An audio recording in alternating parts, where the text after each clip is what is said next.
When it comes towards sales objections, we know that there are different philosophies and different ideas. On today's episode, we're going to talk to you about a simple strategy you can take advantage of when you get the next objection that inevitably is going to come. I mean it. This is going to be good.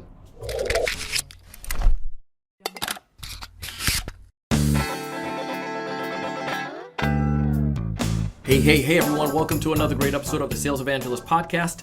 I'm your host, Donald Kelly, the Sales Evangelist, and I'm so excited for another great episode. I'm so excited to be here with you today. And on this episode, I have a fantastic guest, Ryann Dowdy. Ryann is an individual that has been a sales rep. She is a business owner, and she has worked in the corporate circle as helping teams grow and building multi-million-dollar sales teams. She brings a lot of wisdom. She is an author as well. And I recently had the opportunity to connect with Ryann. We met last year at Outbound, and we got a chance to connect through one of our other friends and past guest, Veronica Romney, who's been on this podcast as well. And I got a chance to chat with Ryann, and we were telling about some of the things that we were trying to do, focus some episodes on. She was like, Donald, I'd love to come on the show. And as we were chatting, I was like, man, she's a kindred spirit. Her philosophies about sales, her ideas, and the fact that she also speaks fast, just like me. So during this conversation, you're going to get the opportunity to hear Ryann's philosophy of handling objections and how she go about doing that and how she prepares for it and how it's important that you have a framework, so to speak, to follow. So listen to her. You're going to hear she's going to talk about some of the emotional side, about how do you handle emotions when it comes towards objections and how to not take it too personal. So many good wisdom. I won't take a bunch more time. Let's dive in, get a chance to hear about her and her background, and see how this can help you. It's this kind of thing when we're getting an objection, when somebody says, I can't afford it, I need to think about it, I'm not sure, they throw another decision maker at you that you didn't know was coming, all of the things that come up in objections. What naturally happens in our body is like a physiological response to being rejected, right? So we tend to, our heart beats a little faster, maybe you'll get sweaty palms, you'll start to feel a little bit nervous. So what I like to do is teach you immediately when you get an objection is to kind of have a script, and I don't preach sales scripts very often, but a script to follow that just happens automatically so that you can recollect yourself. So the first thing I like to do when we get an objection is to empathize, right? I like to say something like, I understand. Again, I'm not agreeing, right? This isn't a, hey, I agree. This is I understand, because you're doing two things here. One, you are showing empathy, which is important. But two, you're also throwing a pattern interrupt, right? A lot of people, this is the part of the sales process where people are like, oh, shoot.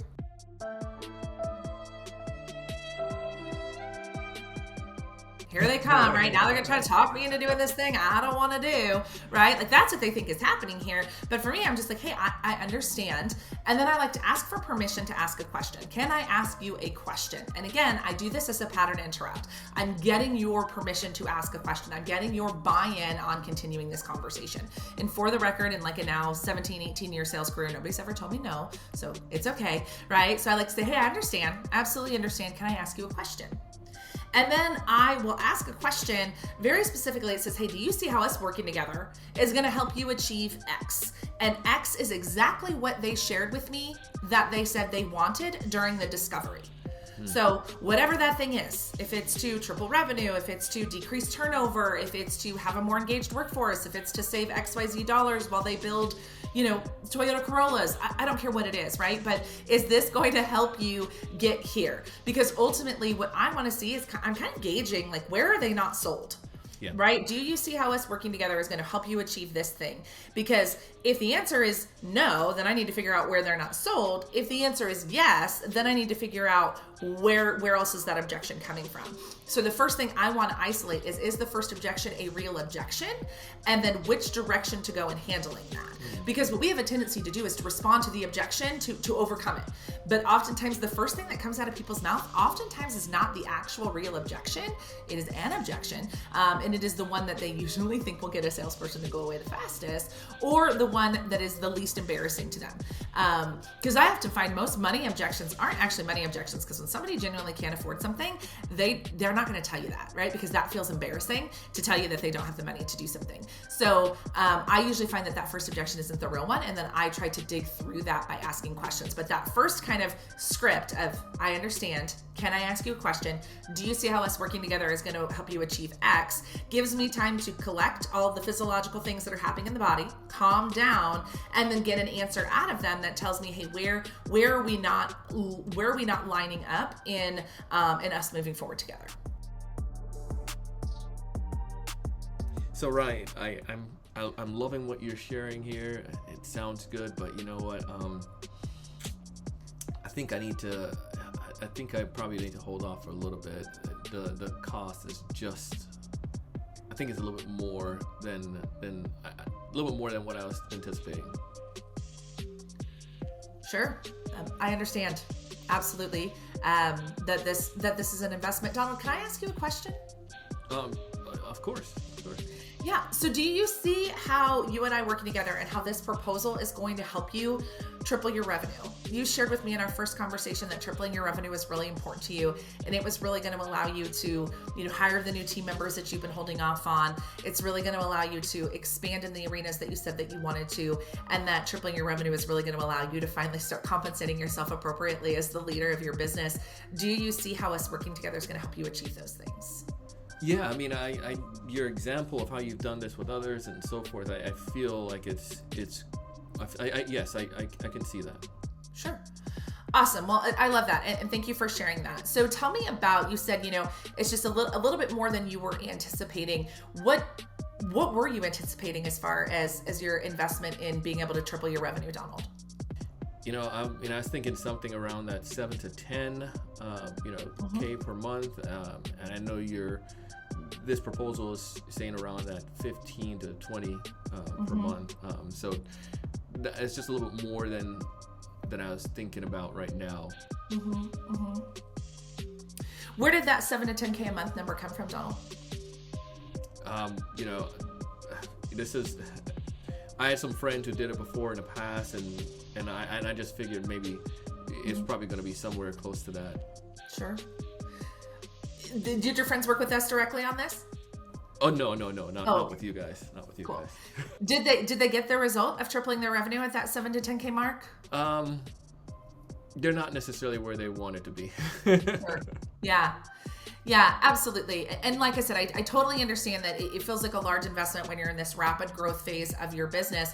But when we look at where you are now and what we're tripling, this investment literally winds up being a small fraction of that increase. So if we're totally on board with like, hey, we can absolutely make this happen, we're gonna get the results that you want. And it's really just the price that's holding you back. Can you give me a little bit more color there about why this is so uncomfortable? Like when you follow a script, we wind up missing opportunities and missing pieces of information that are really, really, really important. So I agree. I believe in frameworks in general, and then finding a way to connect to that person and always using their words back to them is a really powerful part of Objections, which is why, like I said, that discovery is like my favorite part of the sales process, because that's where we get so much of that information around what do they want, why do they want it, how quickly do they want it, what other things have they tried to get it, right? We know all of those things. So by the time we even get an objection, it should be pretty easy for us to hold up a mirror and be like, listen, you've tried all the cheaper options and none of them worked, right? Or you've tried something, or you've put this off for long enough, or if you've stayed with the status quo for this long, that if that was, if that was really what you wanted, you wouldn't be on the phone with me. And we say that with as much love as we can, but I think that's the important part of it. Did I not tell you Ryan's gonna be good? Come on, man. Go ahead and connect with Ryann. Tell her you heard her on the Sales Evangelist podcast with Donald Kelly. I know she's going to be really excited. Connect with her on Instagram or on LinkedIn. We have some of those links in the show notes, as well as go check out her book. I mean, no matter if you're a male, female, whoever, or whatnot, listen to the things that she shared. Check out her book, and even if you're making six figures right now, your first 100,000. I mean, listen, we can all adapt those basics and those fundamentals that can help us thrive and to go further. So check out some of the things Ryann has to share. Tell her again that you found her on the Sales Evangelist podcast. And speaking about finding on the Sales Evangelist podcast, our sponsors, man, they're just like loading up these episodes with some good stuff. Things that I find valuable and that I'm relaying to you, things that I use and I've seen benefit with. Everyone that you hearing from on the podcast here are things that I support, and I think that you can find benefit from. So check them out. Tell them that you heard about them here on our podcast, and take advantage of it. As always, I want you to thrive. I want you to succeed. I want you to find more ideal customers. I want you to know what to say when you reach out to them. I want you to close more deals. But most importantly, I want you to raise your level of thinking and go out and do big things. Thanks so much for listening.